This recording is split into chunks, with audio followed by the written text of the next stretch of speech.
troisième année de collège. Ça avance avec la préparation, je l'espère de tout cœur. Donc, courage, ça ne reste pas beaucoup de temps, mais Inch'Allah, vous aurez des bonnes notes. Un exercice de raisonnement scientifique. Je vais traiter cet exercice.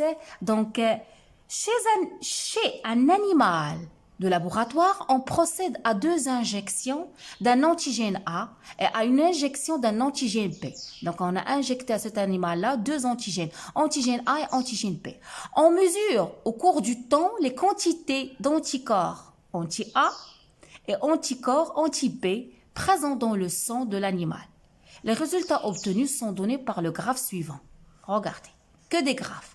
Si je vous demande, mes chers élèves, de me donner un titre à ce graphe-là, qu'est-ce que vous allez me dire? Oui, ça représente la variation ou bien l'évolution de la quantité d'anticorps, anticorps A et anticorps B, en fonction du temps. C'est clair? Donc voilà, on s'attaque aux questions. Question 1, comment la quantité d'anticorps anti-A varie-t-elle du premier jour au 28e jour? Comment évolue-t-elle après la deuxième injection antigène A? Comment la quantité d'anticorps dirigée contre l'antigène B évolue-t-elle?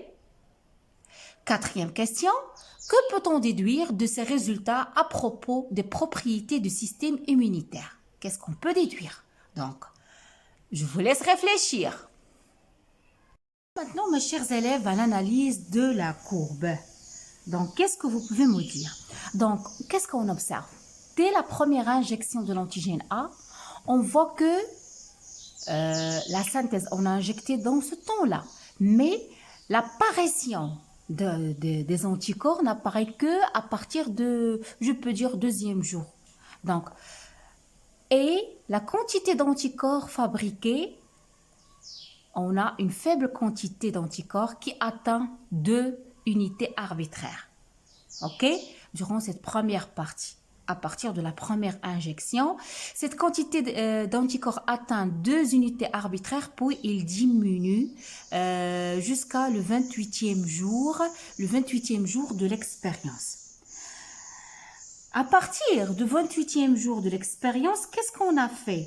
À partir du 28e jour de l'expérience, on a injecté une deuxième injection de l'anticorps, de l'antigène A.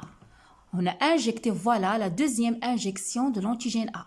Donc, dès cette injection, qu'est-ce que vous observez? Une augmentation rapide, une synthèse rapide des anticorps anti-A qui vont atteindre 10 unités arbitraires pendant le 56 jours de l'expérience, puis il chute. OK? Lorsque je passe l'évolution de la deuxième injection de l'antigène A, de l'antigène B, ici ils ont commis une faute. Donc, de l'antigène, ah oui, la question 3, pardon. J'ai analysé A, c'est ça, et j'ai analysé comment évolue-t-elle après la deuxième injection. Donc, j'ai donné l'analyse de ça et j'ai donné l'analyse de ça. Ça, c'est la question 1, ça, c'est la question 2. Donc, pardon, la question 3, comment la quantité d'anticorps dirigés contre l'antigène B évolue-t-elle? Comme vous voyez, l'allure de cette courbe-là, elle est identique à l'allure de la courbe de l'antigène A. Donc, c'est le même principe. L'injection de l'antigène B, comme vous voyez, on note une augmentation faible d'anticorps anti-B qui atteint presque même, il n'atteint pas les 2 unités arbitraires, puis il chute. C'est clair? Petit 4. Comment peut-on déduire ces résultats à propos des propriétés du système immunitaire? Comment? Qu'est-ce qu'on peut déduire? Cet exercice, mes chers élèves, il montre qu'il y a une mémoire.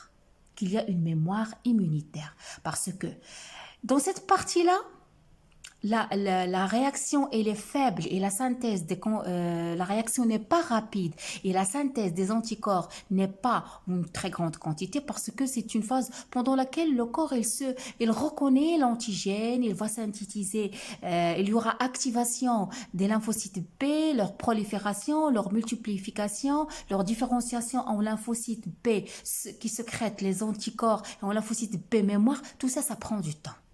Mais lorsque on réinjecte de nouveau, la réaction du corps sera très rapide parce que le corps, il a déjà reconnu cet antigène. Il a déjà préparé des anticorps contre ces antigènes. C'est ça la propriété qu'on peut déduire de ce résultat-là. La propriété du système immunitaire, c'est la mémoire, mes chers élèves. Voilà, mes chers élèves. Quelques jours après l'injection de l'antigène A de l'animal, on note une élévation de la quantité d'anticorps anti-A qui atteint son maximum, environ 2 unités arbitraires, vers le 14e jour après l'injection.